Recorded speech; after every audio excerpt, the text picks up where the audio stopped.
I'm talking to Julian Tornare, the CEO of Zenith. Zenith is celebrating 50 years of El Primero.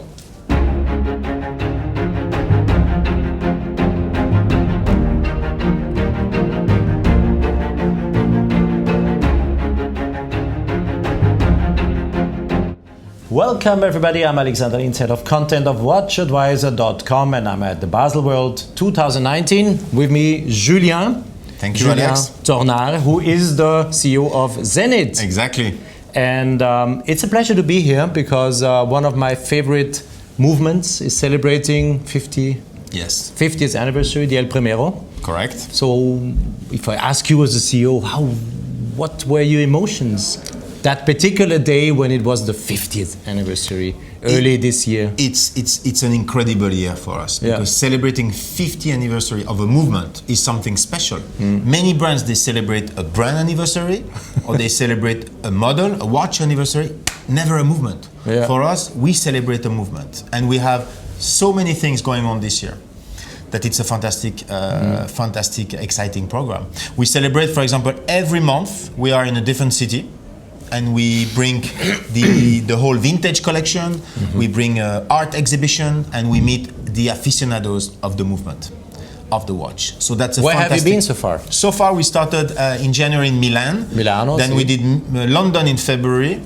In March I went to Tokyo. Good. And next month I'm going to Paris, then Hong Kong, then Los Angeles, then etc., all the way to the end of the year, and we will finish in Switzerland. Great.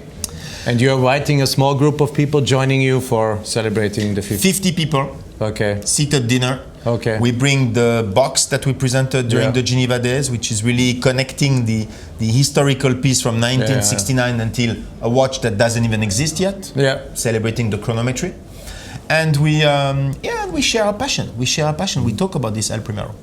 You know, because it's not only El Primero. We also take this opportunity to talk about a man, to talk about Charles Vermont. Yes. And you know the story about this man who saved the movement. I know. He saved the watch. Guys, I hope you have seen our video already, because we have done a video, and I hope, guys, if you have not seen that video yet, please go and look. You should. Yeah. And something unbelievable that you may not know, because I haven't shared it with many people, is 3 weeks ago, I organized a lunch with the son of Charles Vermont. That I reconnected with, Michel Vermont. Okay. And he managed to bring 5 other people who worked for Zenith during the creation of the El Primero and during the crisis, the quartz crisis, and the El Primero coming back, and all this period of time. And this gentleman, the youngest was born in 1945, the oldest was born in 1933, and I spent 2 hours with them, and I invited them. They are coming here in Basel after tomorrow, and they will meet their actual counterpart. So it's a fantastic way also with human being, and we connect our history, the tradition, to today's Zenith. So emotionally speaking, it's an amazing period of time for us. And you have been also, we just filmed the new 3600, so the next generation El Primero. What is in your head when we talk about the 3600, the new generation of El Primero chronograph movement? What do you plan to do with it? Into which dimension are you going to bring it? What are you? Well, the idea was that the El Primero was created in 1969. So again, the strategy of the brand, the mission of the brand, is to respect the past, respect our history, but to continue to build the future. This is really the heart of our strategy. So with the El Primero, it's no exception. I wanted to keep all the key attributes from this movement, but we needed to modernize them. We needed to improve the efficiency, to improve the maintenance, to make it sure that the movement will last forever. And that's why we brought this new generation of the El Primero movement with a few improvements. But it's not a dramatic change, you know. It's still all the basics are still there. That's what I learned. It's just about continuing to move forward. What do you plan to do in terms of watches? Any particular ideas you have in head? We say, okay, this is something we have never done before. I will introduce a new line, whatever. Do you have any things you want to share with me and my audience? Of course. Today, the highlights, I would say, of this Baselworld is definitely the anniversary, for which we are presenting 3 iconic watches that are the replica of the 1969 edition. And these watches each of them will have a very special warranty of 50 years. 50 years warranty. It's never been done, and it's especially for these anniversary pieces. On top of that, of course, we are introducing the new DeFi Inventor that I have on my wrist, which is really part of our move to the 21st century and bringing something new to the brand, but also to the industry. And of course, we also recapture the high-end segment. I would say the high complication. Is this important for Zenith to be there? Yes, because we used to be, and when I came on board, a lot of people asked me why you dropped this segment, why we're not present in the high complication anymore. I said we will, but I want to do it in a contemporary case. I want to do it in the DeFi line. That's why this year I'm happy to say that we're coming back with the Fusée Chaîne tourbillon, which is very much of a Zenith complication, and we also present a world premiere with a double tourbillon chrono 100 of a second. So the DeFi 21 incorporating a double tourbillon. And do you really see Zenith being in this absolutely over the top? Yeah, I believe the sweet spot for Zenith is between, I would say, 7, 12, 13,000 euro, let's say. Okay. This is really the sweet spot. But of course, we have demand. We have collectors asking for high-end complications. Okay. So definitely, yeah, we'll do. We'll keep it limited, very exclusive, but we will occupy the segment, yeah. But the main focus is, of course, on the basic lines and the extensions of the basic lines. Yeah. And you didn't yet answer me the question. Sorry. No. Tell me. 3,600. Yes. The movement. What are your plans with the 3,600 in terms of where do you bring the movement? Where are you putting it in? Are you planning probably with a new El Primero movement to also launch a new, I don't know, case, new material, new dials? Is there anything in your head or is it? Alors, step by step, this movement will take over the other movement in terms of how we're going to use the movement. We'll put in all the El Primero so you're going watches. to replace step by step. Okay, good. This year we still have a small capacity because it's the year we launched this new movement, but over the next couple of years it will, and definitely 2020 you will have new developments linked to this movement. It's a bit early to talk about that, but 2020 you will have something very new about that. Yeah. Okay. So I'm excited. This year we have already so many things. We couldn't do everything at the same time. No, it is. Because but I wanted to take advantage of the anniversary to introduce the new movement. That's for sure. The one side is celebrating the past, celebrating those 50 years. Let's say having limited editions. But then looking into the future, and this was my question. I'm curious. I need to dig a little bit because these people here want to know what's going on. Of course. Now Zenith is such a pearl, I agree. And sometimes I'm really sad that the brand is not there where I would like to see the brand. But we need substance. We need innovation, creativity. This is what we're bringing. But and I always say, Zenith has been so strong for the purists, the collectors. They appreciate the brand. I know. People who know about crazy. watchmaking. I know. But the thing is, you cannot live only with this population. No. You also need to go because a lot of the clients buying watches every day, they don't know much about watches and they don't want to a certain extent. So we also need to They buy names, they buy images, they buy... We need to work on the brand name, we need to work on the appealing side of the brand, maybe become a little bit more sexy, a little bit not dusty. Let us dance from the camera. Not to go crazy, because I want to keep the right balance. Yeah, okay.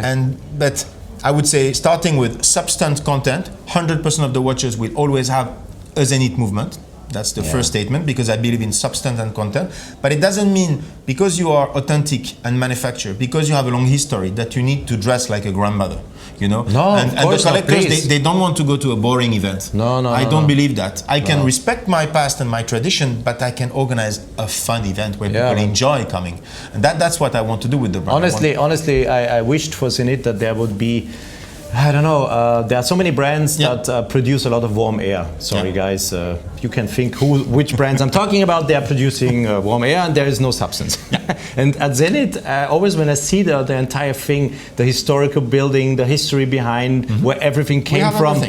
I really, I get goosebumps, and then I say to myself, why are people hesitating, in front of the brand, just because there is not that kind of warm air?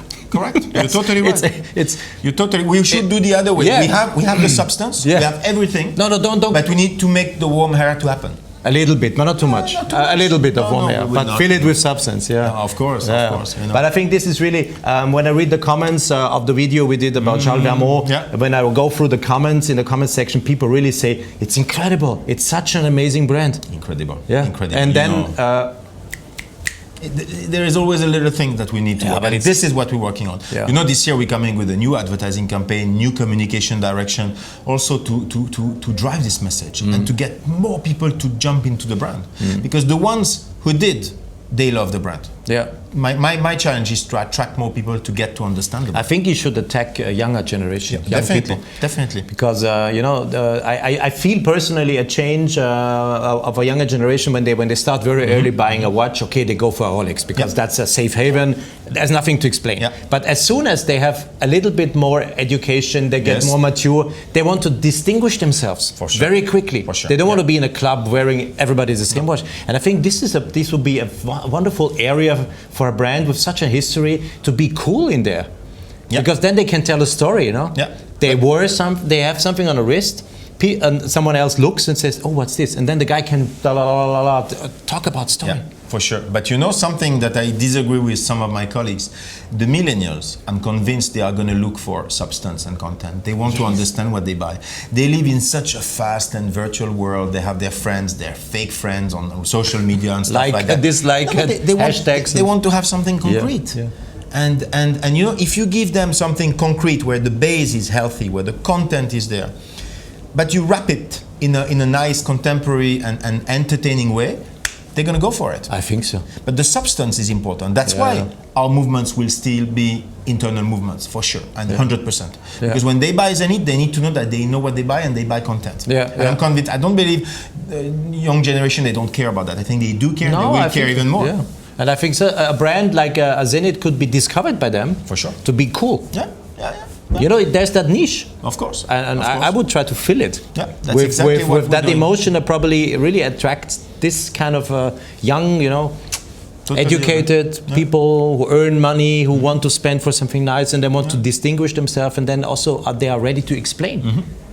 Mostly the problem is today that people want to wear something that is safe on the wrist. So you look at it and they say, okay, he belongs to this and this kind of generation. He's hip, hipster, whatever. You know, it's like a catalog. Watch means you are there and there. And then it could be the watch someone doesn't know.